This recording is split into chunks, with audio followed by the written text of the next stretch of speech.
Cuba tiene un plan para conquistar a Colombia. Cuba está involucrado en el tráfico de cocaína. Y aquí estoy, fuera de Chiquita, en la ciudad sueca de Helsingborg. Este fue el sitio donde se importó la mayor cantidad de cocaína a Escandinavia por más de una década. Así que síganme en ese video y voy a contar una historia en varias partes que se conectan y van a darse cuenta que las cosas no son lo que parecen ser. Pero antes que llegamos al asunto de Colombia, quiero mostrarles algo. Aquí estoy en una finca cerca de donde yo vivo, en Markaryd. Y ahí abajo, allí bajo el puente, a ese lado, cayó un disparo, hace 3 años casi. Es que un artista sueco, Los Vilks, hizo un dibujo del profeta Mohammed con cuerpo de perro.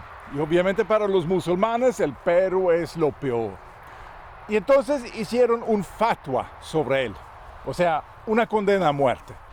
Intentaron asesinarlo una y otra vez y la policía tenía que darle escolta. Y ese día, al inicio de octubre, hace 3 años, llegaron del norte allá y donde está el camión, allá cayó el disparo. Pero la policía dice que fue un accidente. Cuando eso pasó, yo vivo por allá, así que cuando eso pasó, cerraron las vías, yo no podría salir y decidí, bueno, voy a agarrar mi drone, sobrevolarlo y ver cómo se ve el accidente. Y volé aquí y me di cuenta que aquí es un sitio idóneo para un francotirador, absolutamente perfecto, porque uno puede disparar. Hay una curva allá, lo que no vemos, hay una curva, y entonces era perfecto para disparar desde allá o desde allá. Y no pensaba más que eso, yo estaba seguro que la policía iba a llegar a la conclusión que fue un asesinato. Pero después de casi un año, cerraron el caso diciendo que fue un accidente de tránsito, que una llanta había explotado o algo así. Pues, pero también salió un audio y en ese audio se escucha un disparo. Y aquí se dispara mucho porque la gente aquí vive de cazar. Y aquí también había gente que habían escuchado eso. Mi propia tía lo escuchó a 5 kilómetros de aquí. Así que yo agarré el audio y como yo he trabajado con acústica y esa vaina, empecé a investigarlo en detalle. Y efectivamente fue posible lograr adivinar qué había pasado. Que el disparo había salido desde allá, que el rifle había sido un Bushmaster B50 y que había sido una bala tipo Raufoss que explota, que el impacto había sido allá y bueno, eso fue lo que encontré. Pero la policía no está interesado. Cuando intenté hablar con la policía local sobre esa casa aquí, me decía que no sabe lo que es. Mentira, eso pertenece al municipio. Otro aquí vio un carro parqueado donde está el mío ahorita y lo dijo al mismo policía. Nunca lo investigaron. ¿Qué nos dice eso? Lo que nos dice es que la policía en Suecia están cómplices con el crimen internacional organizado, porque eso fue ejecutado por el crimen organizado de Siria, un cartel de Siria, los mismos que importan la cocaína a Suecia. No cabe duda. Para mí no cabe la menor duda que fueron ellos, porque están aquí. Y se están comportando de forma sospechosa, porque yo lo he investigado. Y el caso fue no fue investigado de forma normal por la policía, sino llegó directo al fiscal que tiene como papel de investigar la policía y que reporta solamente al ministro. Y por eso no hay nadie que pueda hacer una segunda opinión o revisión del caso. Está cerrado por completo, enterrado. Así que aquí en Suecia también pasan cosas raras. Eso es de la policía. Y otra cosa es de los medios, de la televisión. Aquí también pasan cosas raras. Lo que está pasando ahora en Venezuela, lo tapan. Y aquí en Suecia, por muchos años, estaban así de cerca con FARC. Suecia no quiso poner a FARC en la lista de terroristas en la Unión Europea después de 9/11. Y ELN aún menos. Así que no crea en lo que digan de aquí. Investigan ustedes propios en Colombia. Ahora voy a ir al caso de lo que yo vi cuando estaba allá.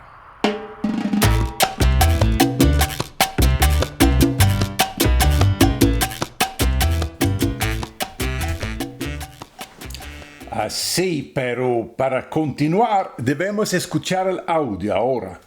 Ese audio que yo tengo aquí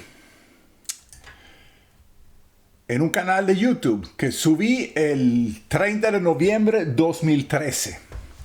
Vamos a escucharlo.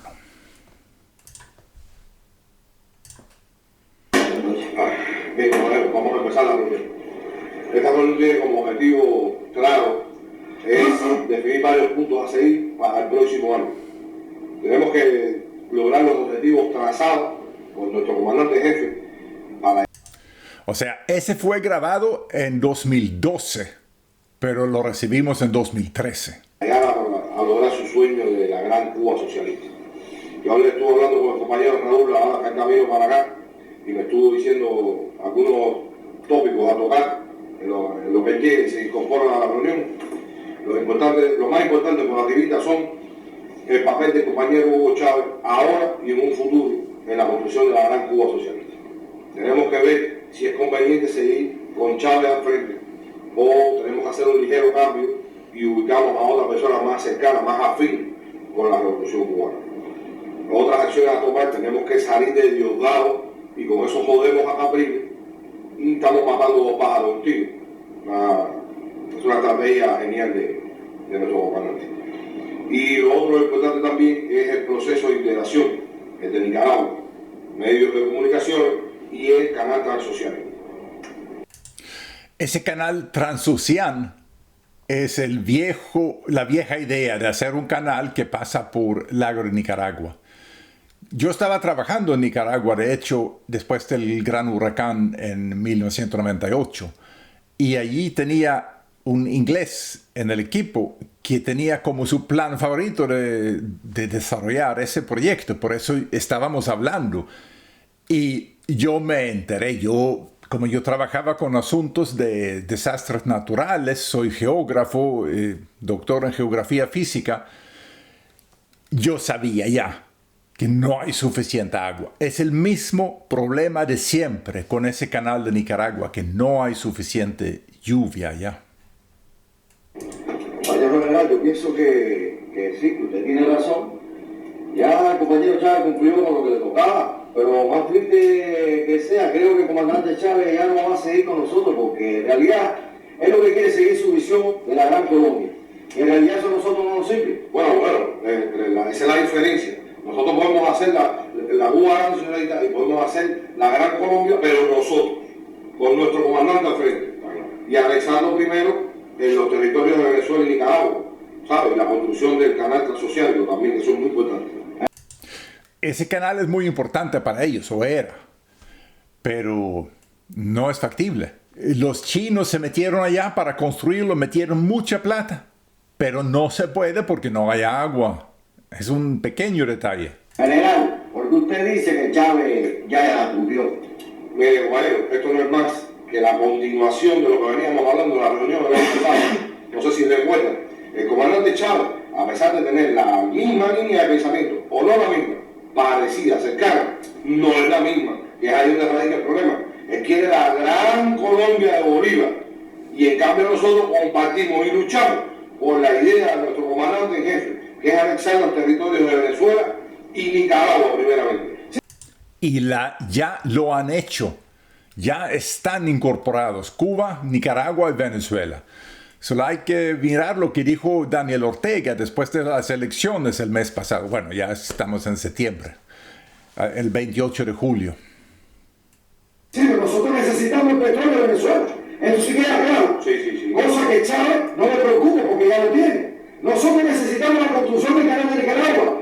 Y Chávez no le interesa porque tiene el canal de Panamá. Pero, exactamente. Chávez quiere anexar el territorio de Colombia y Ecuador. Compañero, eso a nosotros no nos interesa. Espera, un momentito, no nos interesa. Pero sí nos interesa esos territorios de Colombia. Sí nos interesa esos territorios de Colombia. Presta atención, colombianos.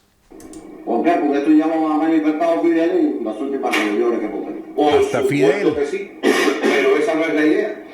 La idea, para construir la Cuba grande y socialista, es necesario en primer lugar tener el control total y absoluto de los medios de comunicación, las Fuerzas Armadas y el pueblo de Venezuela. Eso, a mi modo de ver, es imposible. No solo será imposible con Chávez al frente. No sé qué ustedes creen. Chávez tenía mucha influencia en Venezuela, tenía mucho cariño, pero era Chávez, no era Castro. Y los cubanos querían ese lealtad hacia Cuba, lo cual no lo lograron, porque la resistencia en Venezuela fregó ese plan de una vez. No, está claro, ¿no verdad? Entonces, señores, no se puede hacer nada con dos líderes, eso lo sabemos de toda la vida. Una sola voz de mando y esa es de gobernar. Oye, entonces, ¿qué es lo que usted propone?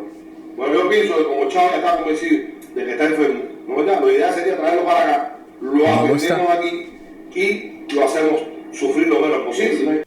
O sea, lo mataron. Todos los venezolanos saben que Cuba mató a Chávez, lo saben.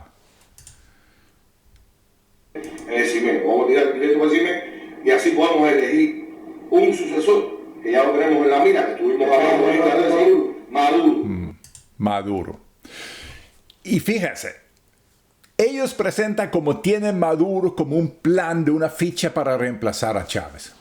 Pero yo lo he encontrado en mis investigaciones después de ese audio, que eso va mucho más profundo. Maduro llegó mucho antes al escenario y al plan. Pero voy a regresar a eso después. Vamos a escuchar hasta el final, queda poco, falta poco, y después en ese video vamos a hablar sobre lo que realmente pasó aquí. Que es el hombre para ese puesto, es dócil, es manejable y tú sabes que podemos hacer con él, claro, un buen prospecto. A propósito, coronel, hace falta que mañana se reúna con el team del CIME, con los médicos que van a atender a Chávez cuando vengan, y los ponga al día de esta reunión, los puntos que hemos tratado aquí, bueno, no todos los puntos que le consiguen a ellos. Y CIME, que es el hospital donde mataron a Chávez. Bueno, así pasó. Ahora vamos a continuar con ¿qué tengo después en el video? Vamos a ver. Mira, hay un detalle aquí. Y es que por encima de Cuba está Rusia.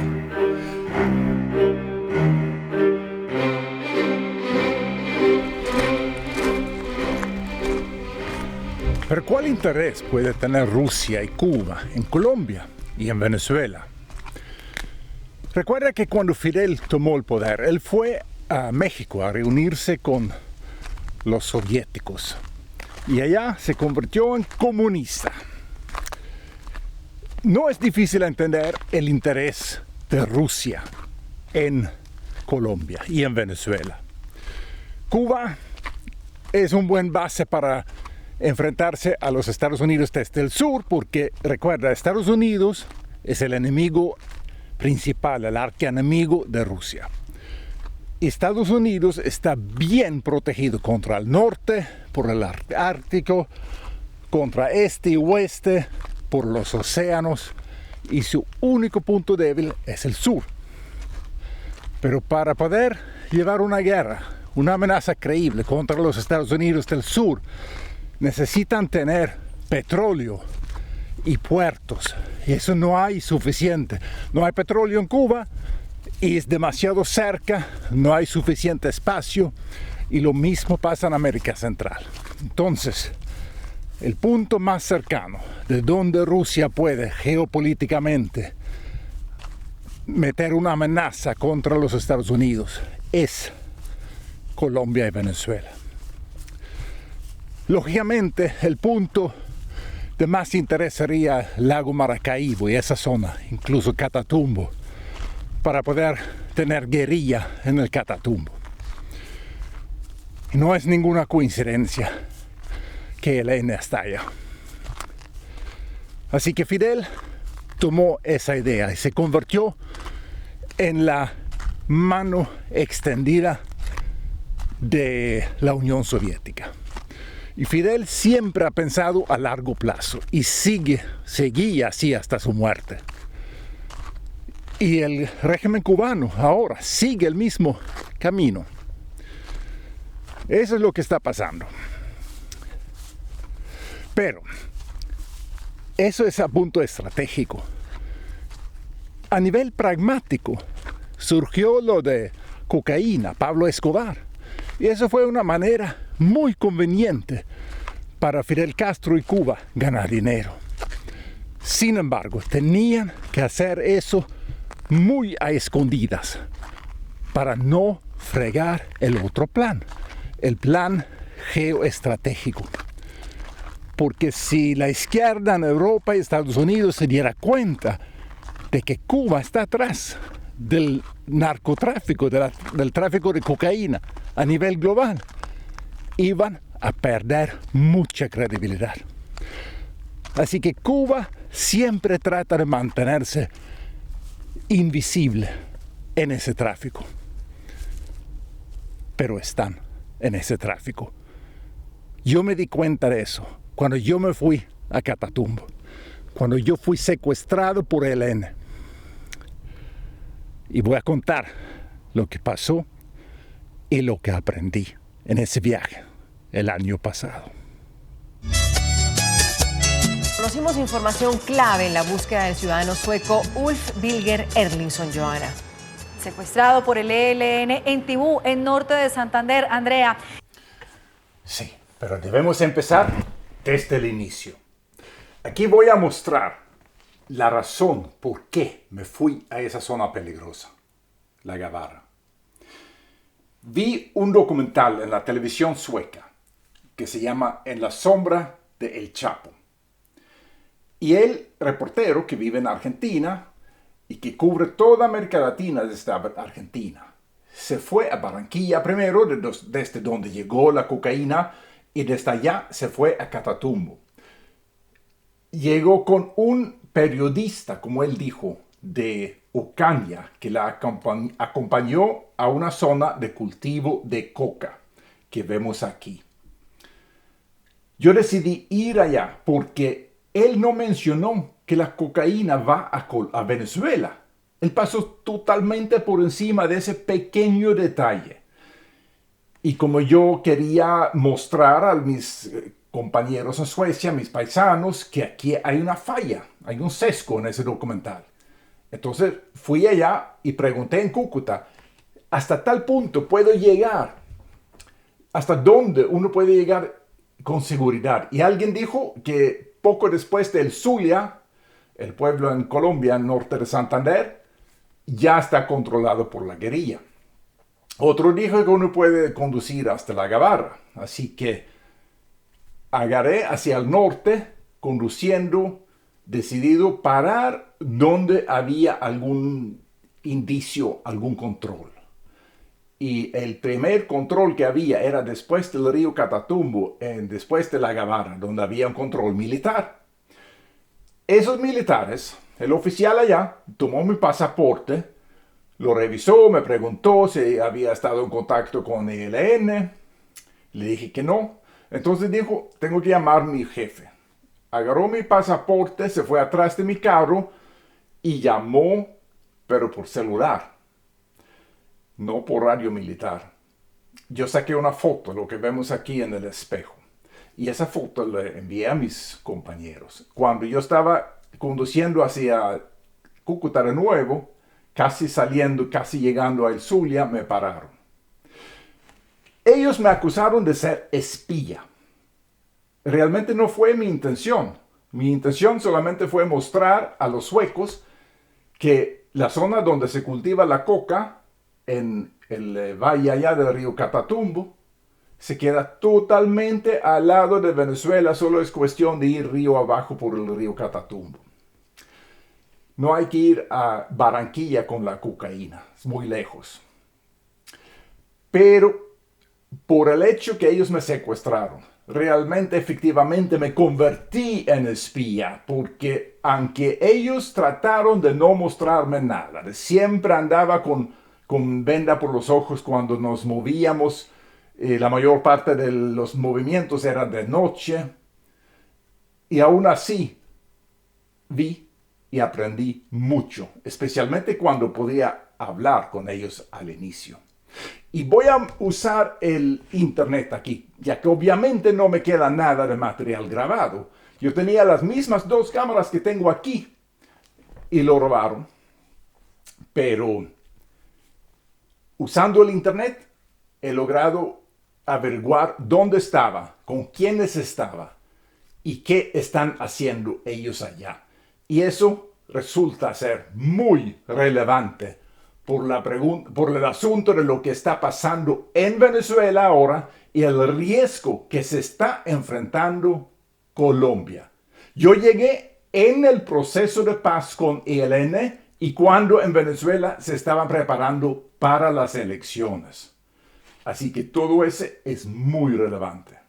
Déjame contar y después regresamos al asunto de cuál es el peligro que se enfrenta Colombia. Al norte de Santander y me voy a pasear y todo el departamento. Así que el 1 de marzo de 2023, el ELN me secuestró en el sur de la zona, al sur de Tibú. Y después me llevaron al norte. Me llevaron a un sitio donde ellos tienen varias casas cerca, porque caminábamos entre las casas. Y allá me tenían hasta el 17 de marzo haciendo varias interrogaciones. Al inicio me permitían estar afuera, pero el tercer casa siempre estaba adentro. Y después me llevaron sobre la frontera a Venezuela. Un viaje como más de media hora sobre vías de grava y después en asfalto, rápido, no sé cuánto tiempo porque estaba hablando, y después otra vez sobre grava, bastante lejos, a una casa a algún lado en el sur del lago de Venezuela.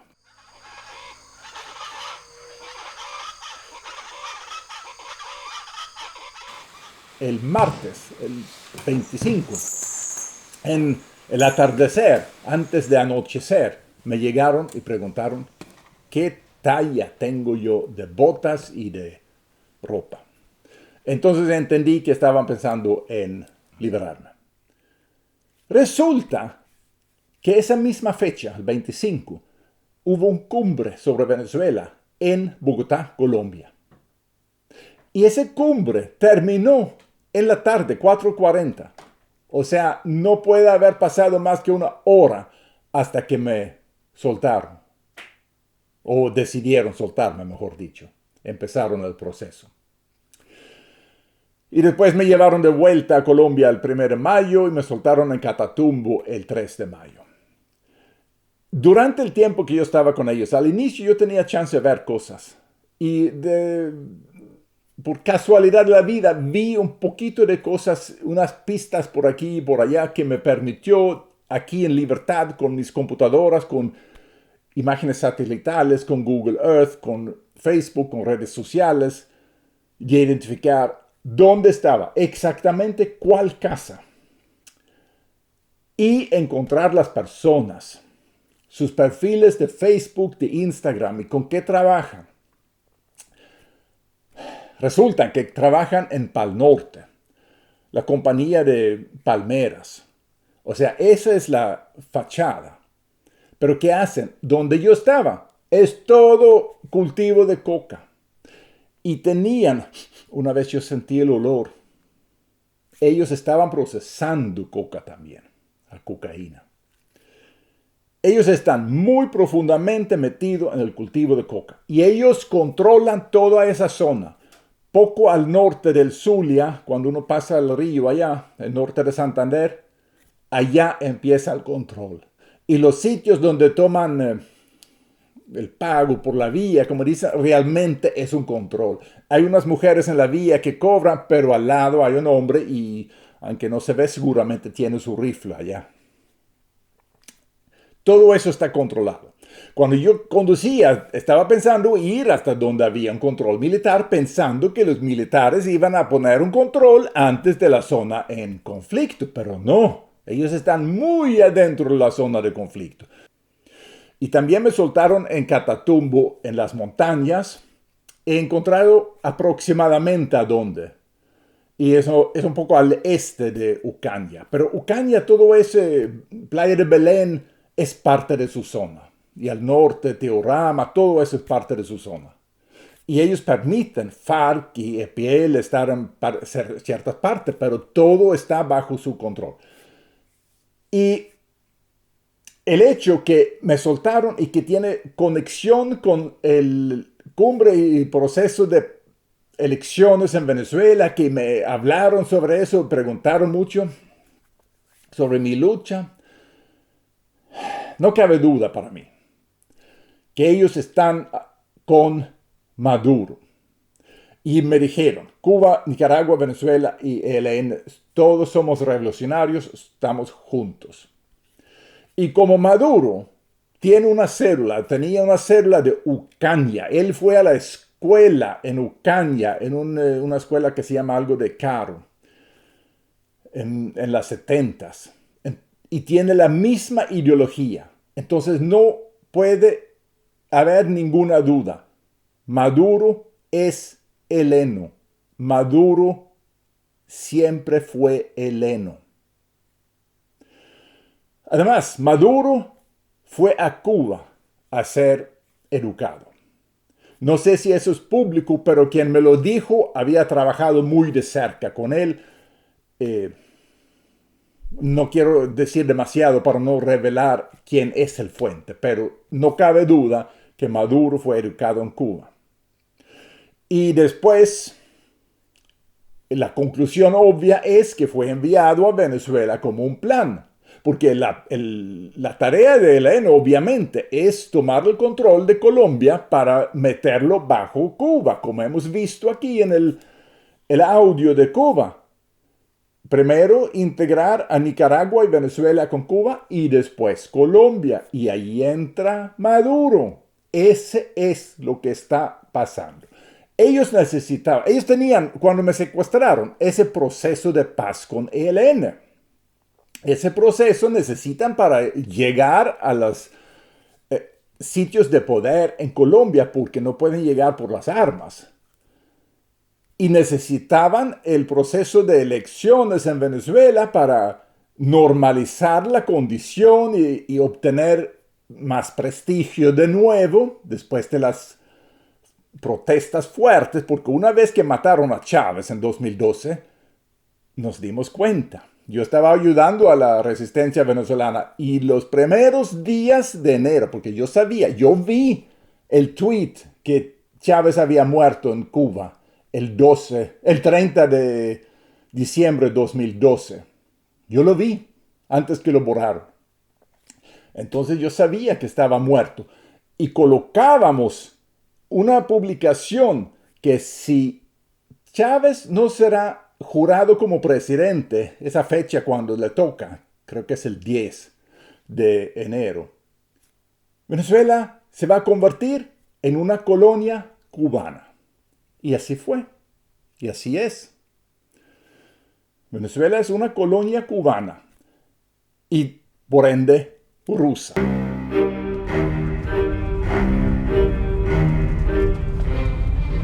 Por fin estamos llegando al final del video, ¿verdad? He tocado muchos puntos porque quiero mostrar que esto forma parte de una situación global, de geopolítica. No es un asunto interno, aislado de Colombia. El asunto de ELN no es un asunto interno de Colombia. Siempre fue parte de la Guerra Fría. Siempre fueron parte del plan cubano y por ende de la Unión Soviética, ahora de Rusia, de infiltrarse allá y mantener un puesto desde donde pueden tener una amenaza contra los Estados Unidos desde el sur. Eso es lo que se trata. Colombia está en el frente de la Guerra Fría, que uno puede llamar 2.0, pero en realidad es la misma. Nunca terminó. Y Maduro, como hemos visto, es colombiano, que estudió en Ucrania como su papá, y él fue educado en Cuba, y desde allá fue enviado a Venezuela para infiltrarse. Asesinaron a Chávez y Maduro asumió la presidencia en Venezuela y ahora está colaborando con ELN, porque cuando me tomaron rehén en Colombia, fíjense que la misma fecha cuando Petro y Maduro se pusieron de acuerdo de una reunión en Caracas, eso fue el 17 de marzo de 2023, que se pusieron de acuerdo que Petro iba a ir a Caracas. Esa misma fecha, en la noche, como 9, 10 por allá, me llevaron en trocha a Venezuela. Aquí hay que tener conciencia. Y mi recomendación a Colombia es: toma eso en serio. Parte de su territorio está ya en manos del enemigo. La razón por qué hay inseguridad en la frontera y en las trochas no es solamente por el crimen, es porque ELN y el régimen venezolano tienen eso como un plan. Ellos lo están haciendo. Son ellos. Si quieren libertad y prosperidad para Colombia, tienen que militarizar toda la frontera. Esto es guerra para ellos. Nuestro lado también tenemos que tomarlo como guerra. Militarizarlo, hacer estadio de sitio, hasta sacar a todos estos allá. No puede haber tropa armada dentro del territorio que no pertenece a la seguridad del Estado. Y también deberían permitir que este territorio se use para una acción de liberación de Venezuela, porque el pueblo de Venezuela quiere y exigen libertad y necesitan el apoyo desde afuera. Gracias y por favor siga mi canal porque voy a seguir publicando.